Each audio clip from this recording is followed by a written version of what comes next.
It is time. We're moving forward, even though we'd love to live and relive again and again and again the Niners win. God, it's a great victory. It's time to move forward to the AFC. Tony Camino there. I'm Andy Billman here. We did an article previewing the 4 key matchups in this game. Tony, before we start diving into more in this game, and check out the article, by the way, in BelieveInTheLand.com. BelieveInTheLand.com. Tony, what are your early just thoughts of the Colts? We were kind of talking about last week how it's that typical letdown spot for the Niners. Browns are getting that here. Huge emotional win. Yep. Facing a team that, in your head, on paper, whatever, should be an easy opponent. They're still a tough team, and they are still an NFL team, more than we're seeing with the Jets beating the Eagles. Difference in teams isn't that much. I think it's a matchup we should win and we should have an advantage in, but it's not going to be just a cakewalk, and it's probably going to be a game that comes down to a couple of plays. Yeah, it's sneaky nameplate. Colts are 3-3, but from afar, if you read the headlines, they seem like a disaster. They're really not. It might be a byproduct of the division. All true. My God, do we hear that as Guardians fans? I think you can say about the AFC South.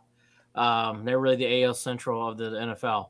And that's fair, but they are decent. They have a big running back in Jonathan Taylor, and I guess I'll lead off there.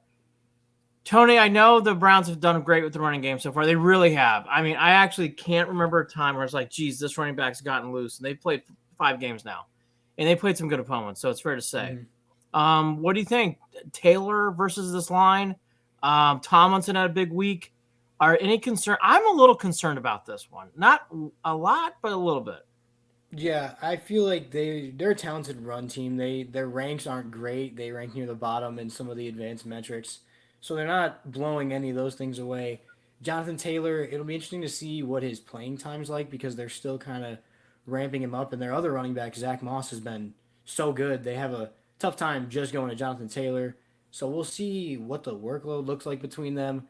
But to me, the way we've handled runs in the past, especially in the second half, like the Niners, they got out early and they were beating us on their scripted plays. And that's going to happen. They've got a really good head coach. And then Right. they beat us on all those fly sweeps. But on the day, Christian McCaffrey ended with, I think, less than 4 yards per attempt. And he averages like 5 on the year. And that's one of the better running games over the last 3, 4 years in the Yeah. NFL. So it's what the Colts are going to try to do in this one. And unfortunately, if PJ has to go, it's not going to be a blowout where they have to throw to get back in the game. So it's going to be one where it's 4 quarters of run defense. They definitely could gain some momentum on us. Hopefully, we can get rest. But I think they've handled more experienced and more talented rushing attacks. Yeah, I think this is going to be the first time, though, where it's run first, run first, run first. The Niners are sort of that way for sure. I thought the Titans were going to be that way. They really weren't, which was bizarre. The Steelers tried to be. The Steelers is a good example. I thought the Steelers did, and the Browns said no. It's not going anywhere. I think the Colts are going to try to run a lot, and Gardner Minshew is a big part of it. I'm going to assume Watson's not, even though he practiced today. Gosh, that's a whole other thing. I guess we should dive in there next. I'll lead off with this one. I really think, and it just feels like to me, Tony, that it should be PJ Walker starting. Um, in fact, I would even advise you may want to sit him in Seattle too and get him really ready for those games coming up after that, where you got a nice warm up against Arizona. And yes, I'm saying that it's a nice warm up. Then after that, Gardner Minshew and PJ Walker, it's a break even. I really don't see it either way. I don't see one having any advantage over the other. So because of that, I think both teams are going to have to run. Really do. I really see this being a run, run, run first for the Browns and for the Colts, to be honest with you. Yeah, I think it's a good sign, obviously, that Watson was back at practice today. You could kind of tell by the few videos that were out there circulating.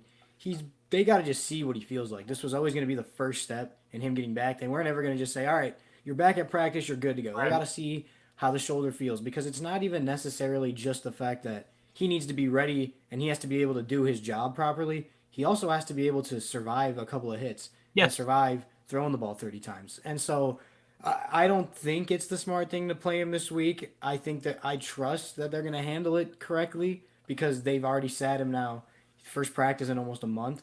So I feel like they're going to continue on the cautious side and really make sure he's right before he comes back, but not really an advantage either way. I think Minshew might take care of the ball a little bit better, Mm-hmm. but it's really not an advantage either way. So Defense, I think, is where we're gonna. Well, not I think. It's gonna be where we win this game, but the running game's gonna have to give some positive plays just to take the pressure off.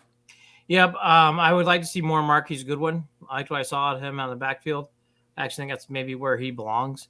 We thought that should be Elijah Moore. I'm hate to say it, I'm kind of done with the Elijah Moore experiments. I don't know what happened. I don't quite understand what happened, why it didn't work out, but didn't. I like to see more Marquise there.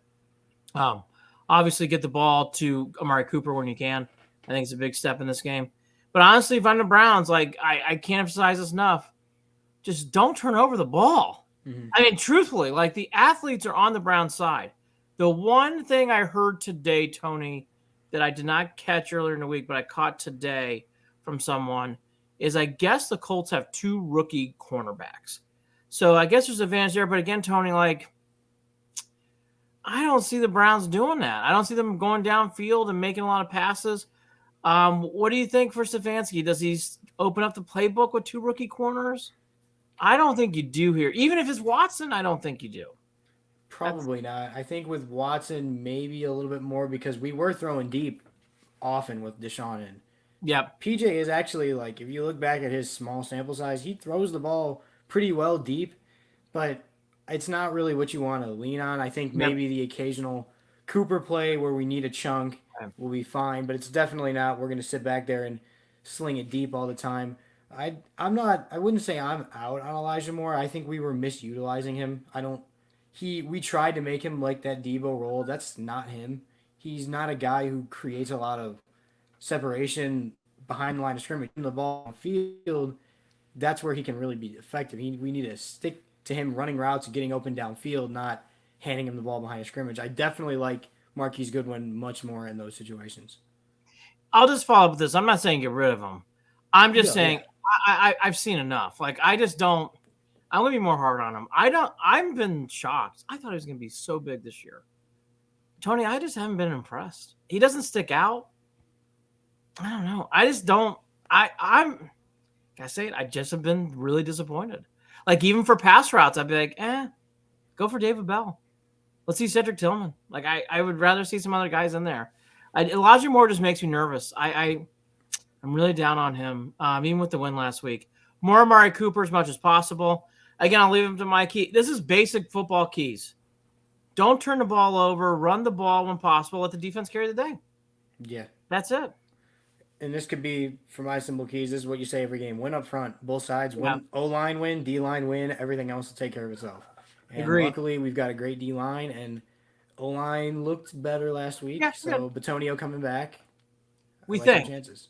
We think. Hopefully, yes. Well, hopefully, yeah. I mean, everybody assumes that, but he didn't practice on Thursday, so yeah, we'll see. Weird there. Hopefully, that's just a resting situation. Yeah, I hope so. I mean, he just had surgery, so we'll see. Check out BelieveInTheLand.com for the article. We'll talk more in depth about that here, but we go through kind of saying the same thing. This is just one of those plain Jane games. Nothing really. Jonathan Taylor's the only player that scares me. They just lost one of their big defensive tackles for 6 games because of something that came up. So he's been suspended for 6 games in the middle. That should allow the Browns to run a little bit more in the middle in this game.